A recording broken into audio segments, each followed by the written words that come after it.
খেলা সেরে পরের দিনই সুগত অতসীকে নিয়ে দুন এক্সপ্রেসে চড়ে বসল। মুসৌরিতে 1 সপ্তাহের জন্যে থাকবে তারা। হানিমুন ডেস্টিনেশন বিয়ের আগেই স্থির করা ছিল। বিয়ের 2 দিন আগে আত্মীয় স্বজন, ভাই বোনেরা সব এসে পড়েছিল। আইবুড়ো ভাতের দিন তো হাসি, আড্ডা, গানে জমে উঠেছিল আসর। সুগত খুব খুশি ছিল। বিয়ে নিয়ে প্রথম দিকে যথেষ্ট খুঁতখুঁতানি ছিল তার, তবে বাবা ও কাকা তার জন্যে উপযুক্ত পাত্রীর সন্ধান করে এনেছিলেন। অতসীদেরও মধ্যবিত্ত পরিবার, আত্মীয় স্বজন, হই হুল্লোড় সবের মধ্যেই বড় হয়েছে সে। পল সায়েন্সে এম.এ করে বি.এড করছিল। সুগতরও কোন আপত্তি নেই যদি তার বউ স্কুলে চাকরি করে। সেও নিজে একটি কলেজে ফুলটাইম আর অন্য 2টি কলেজে পার্ট টাইম লেকচারার। তাছাড়া বাড়ির একতলায় তার কোচিং সেন্টারে ভিড় লেগেই আছে। সায়েন্সের টিচার সুগতদা বা সুগতস্যারকে ওই এলাকায় কে না চেনে। বিয়ে উপলক্ষে খুশির হাওয়া বইছিল বাড়িতে, কিন্তু ফুলসজ্জার পরের দিনই হঠাৎ করে কেন যে সুগত এত গম্ভীর হয়ে গেল। অতসীর মুখে হাসি তো সেই বিয়ের দিন থেকেই ছিল না।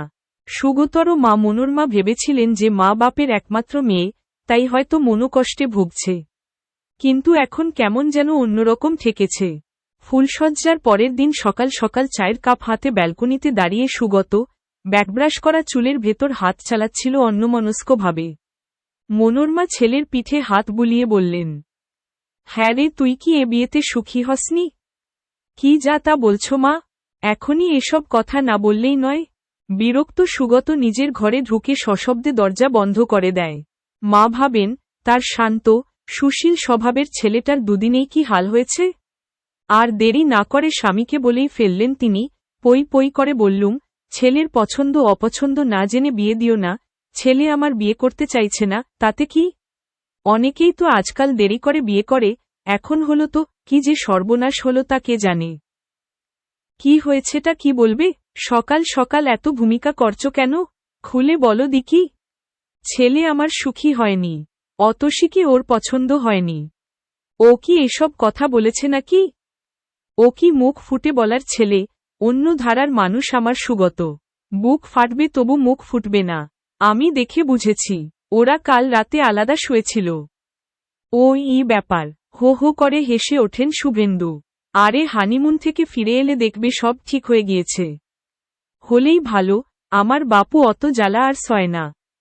মুসৌরিতে পৌঁছতে যথেষ্ট বেগ পেতে হল। টাউনের অনেক আগেই গাড়ি থেকে নামতে বাধ্য হল তারা। প্রচুর স্নো ফল হয়েছে। অন্তত পক্ষে 5 কিলোমিটার পথ হেঁটে উঠলে তবেই তাদের হোটেলে পৌঁছানো সম্ভব।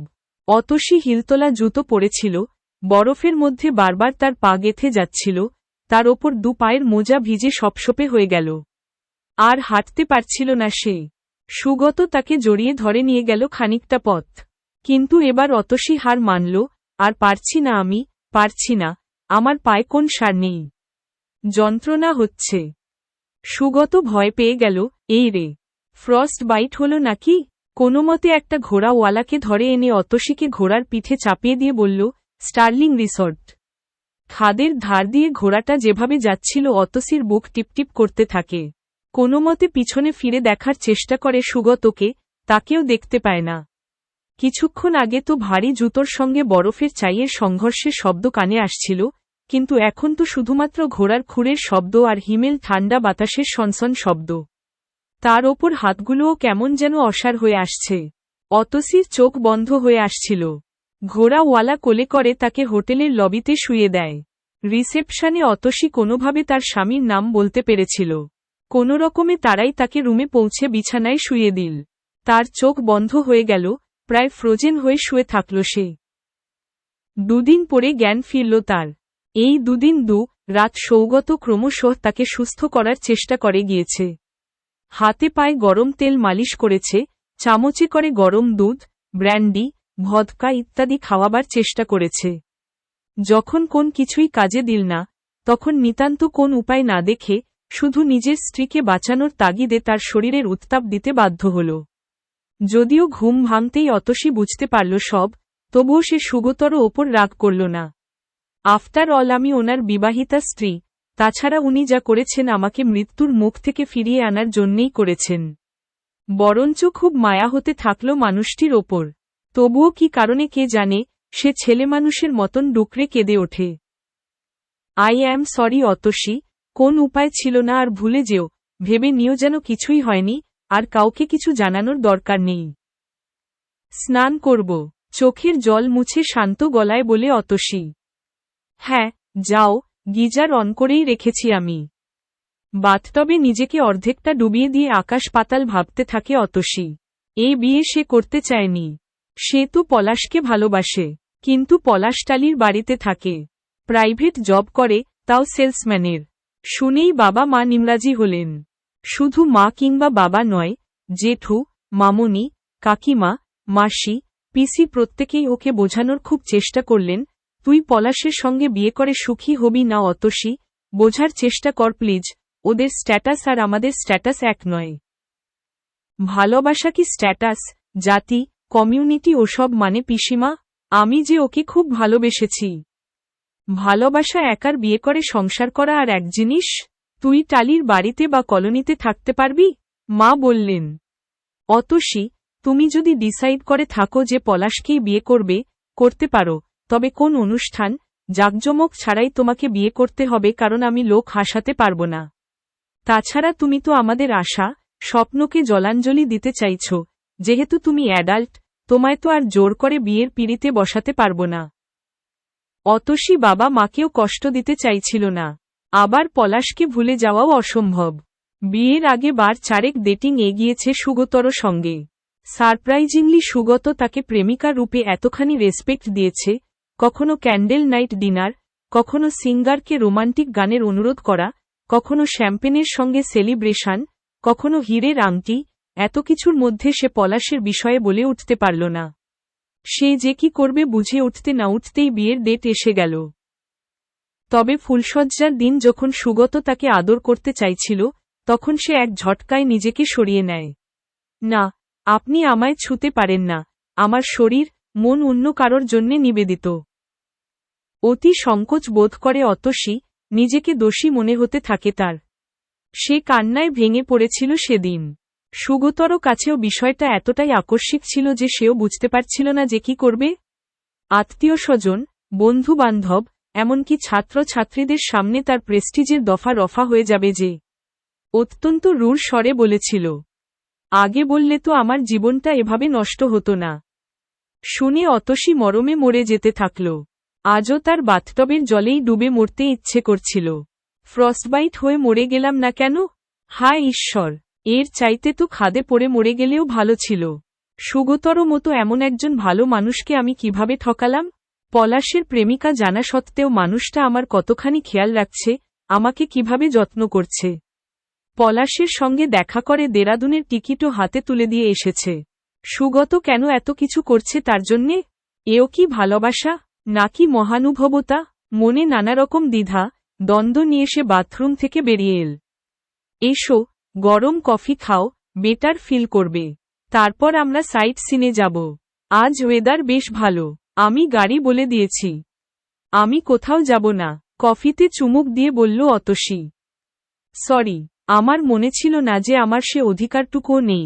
ও কে, আমি না হয় একাই ঘুরে আসব, বিষাদ মাখানো স্বরে বলল সুগত।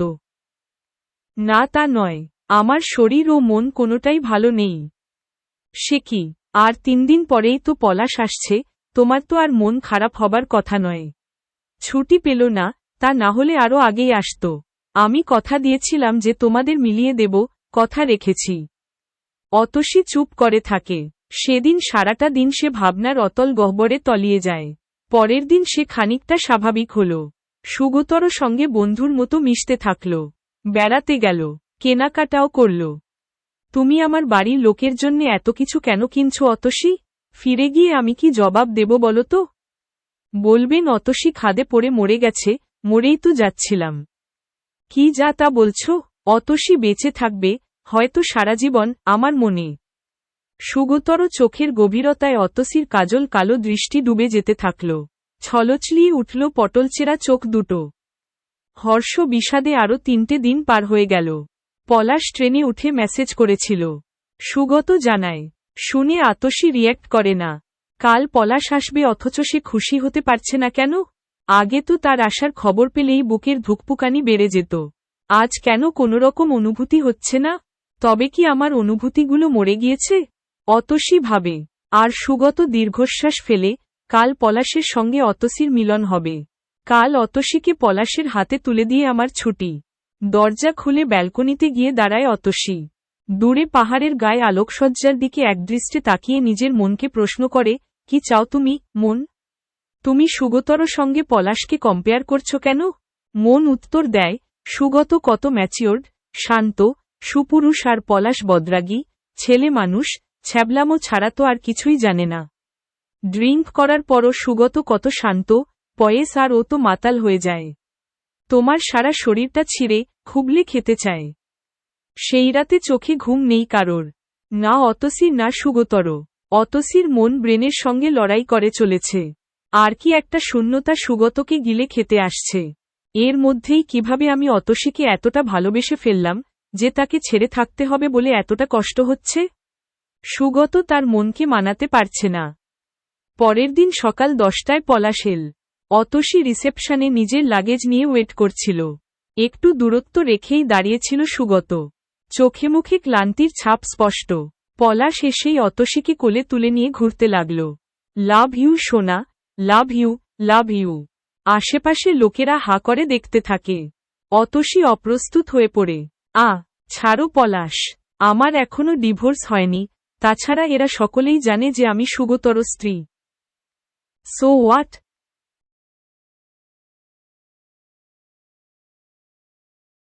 কে বোঝাবে পলাশকে? সে সুগতর দিকে এগিয়ে যায়। হ্যান্ডশেক করে বলে, এই যে মশাই, আমার জিনিসকে টাচফাচ করেননি তো, ইনট্যাক্ট আছে তো? সুগত উত্তর না দিয়ে রুম কি ওর হাতে ধরিয়ে দেয়। ও ধন্যবাদ। পলাশ অতসীর হাত ধরে টানতে টানতে রুমের দিকে নিয়ে যায়। যাবার সময় বারবার অতসী সুগতর দিকে তাকাতে থাকে। সুগত বাইরের দিকে মুখ ঘুরিয়ে রেখেছিল। তবুও তার চোখের কোণে যে জল চিকচিক করছিল তা অতসীর চোখকে ফাঁকি দিতে পারে না। পলাশ যখন অতসীকে বিছানায় ফেলে আদর করতে ব্যস্ত, সেই সময়ে সুগত ব্যালকনিতে দাঁড়িয়ে, হুইস্কির গ্লাস হাতে, উদাস বাউলের মতো। কতক্ষণ এইভাবে কেটে গেল কে জানে। পশ্চিম আকাশে সূর্য যখন ঢলঢল, তখন ডোরবেলটা বেজে ওঠে। চমকে ওঠে সুগত। দরজা খুলতেই অতসী লাগেজ নিয়ে ঢুকে এল। কি হলো, কিছু নিতে ভুলে গেছ নাকি? না, নিজের ভুলটা শুধরে নিতে এলাম। মানে? আমি কি আমার বর্তমান স্বামীর কাছে তার স্ত্রী রূপেই থেকে যেতে পারি? কান্নাভেজা স্বরে বলে অতসী। আর পলাশ? ওকে চলে যেতে বলেছি। ওর সঙ্গে সব সম্পর্ক চুকিয়ে দিয়েই এসেছি আমি। কেন, কি এমন হলো যে? অতসী এগিয়ে এসে সুগতর মুখ নিজের হাত দিয়ে চেপে ধরে। ও আমার অতীত আর তুমিই আমার বর্তমান। কিন্তু ও তোমার প্রেম। আর আমি যে তোমার প্রেম, গ্রহণ করো আমায়। অতসী সুগতর বুকে মাথা রাখে। সুগত দু বাহু দিয়ে ওকে জড়িয়ে ধরে। সুগত যে অসম্ভব ব্রডমাইন্ডেড আগেই তার প্রমাণ দিয়েছিল, তাই অতসীকে গ্রহণ করতে ওর কোন দ্বিধা থাকার কথাই নয়।